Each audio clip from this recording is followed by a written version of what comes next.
Welcome to This Explainer. Today, we're diving into a cultural titan you undoubtedly know, Elvis Presley. But we aren't just looking at the musician who changed rock and roll. Not at all. We're exploring Elvis as a massive cultural catalyst.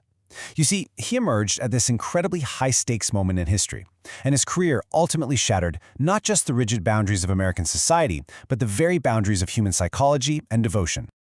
To really wrap our heads around this phenomenon, we have to grasp the absolute intensity of 1954 America. This was a nation strictly, deeply divided. We're talking about a segregated society actively wrestling with the monumental Brown versus Board of Education Supreme Court decision. The legal push for integration was met with intense, real-world resistance, and it created this incredibly palpable tension across the entire country. Okay, let's dive into this. Here's our roadmap for today.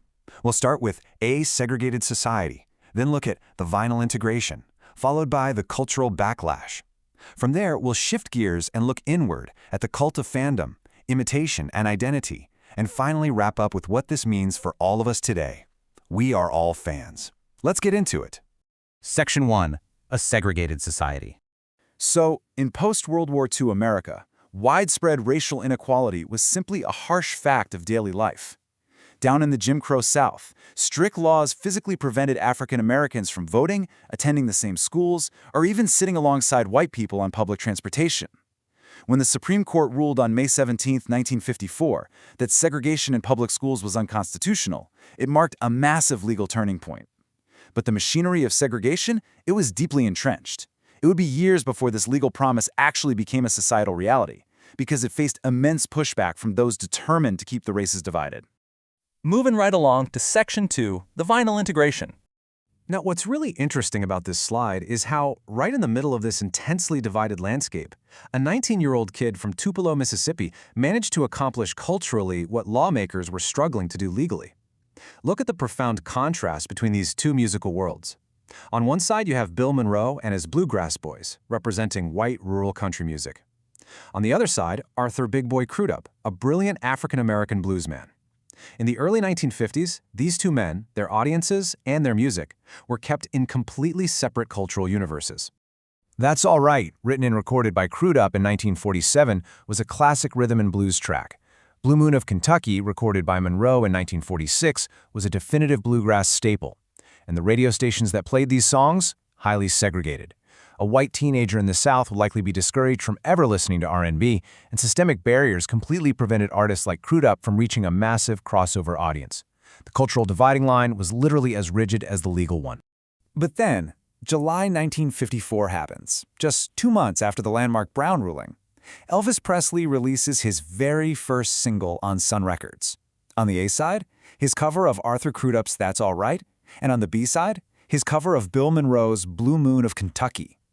Elvis took these two vastly different cultural origins and physically bound them together on opposite sides of the exact same 45 RPM slice of vinyl.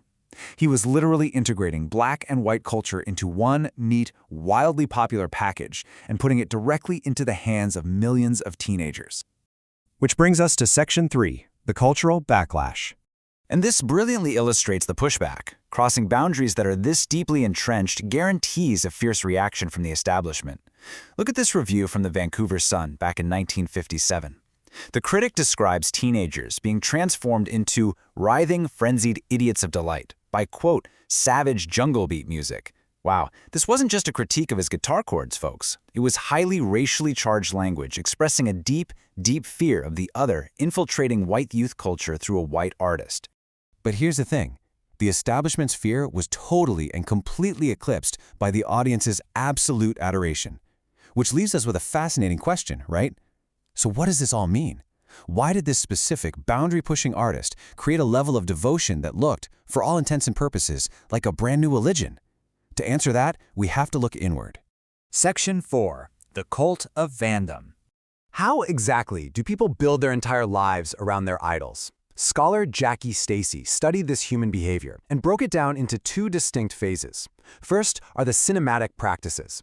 These are the internal feelings of devotion, worship, and aspiration you might get while simply listening to a record alone in your bedroom. But then it evolves into extra cinematic practices. So the crucial point is that this is when fans take that internal feeling out into the real world, actively pretending, mimicking, and copying the star. Fandom moves from a passive emotional state to an active physical behavior. Now, historically, the media loves to portray these dedicated fans negatively, right? As deranged, obsessive superfans. But scholar Matt Hills completely challenges this idea. He introduces the concept of the ACA fan, blending objective academic research with his own passionate fandom. He basically proves that fandom isn't a pathology or an illness. It's a completely normal, universal activity. It's a highly common expression of identity in our modern culture, really no different than passionately supporting your local football team. Let's look closer at that in Section 5, Imitation and Identity.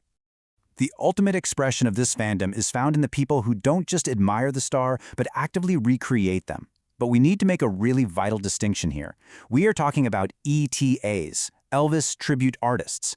These are fans who identify so deeply with Elvis that they meticulously emulate him on stage through incredibly accurate costuming, voice projection, and mannerisms.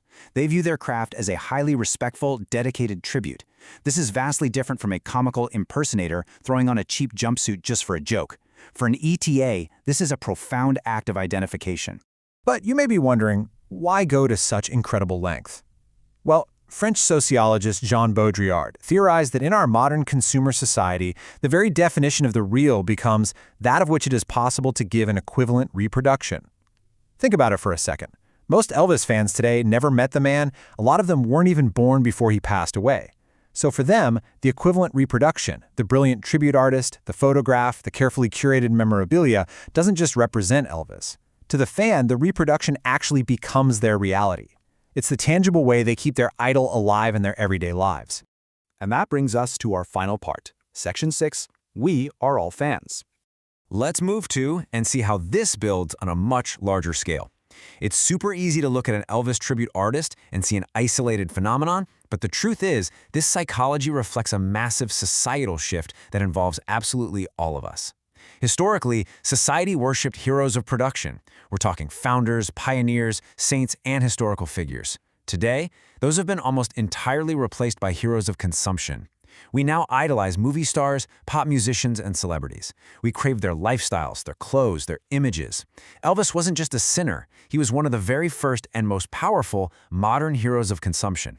He basically created the exact template for how our society worships today. So, to wrap this up, Elvis physically integrated the segregated airwaves of the 1950s, yes, but he also integrated himself deeply into the psychological fabric of millions of people, showing us the incredible, unstoppable power of human identification. As our modern society continues to replace the saints and pioneers of the past with today's heroes of consumption, take a hard look at your own media habits. As you navigate the pop culture landscape today, who are you elevating to the altar in your own life? Thanks so much for joining me for this explainer. Keep learning and keep questioning. Catch you next time.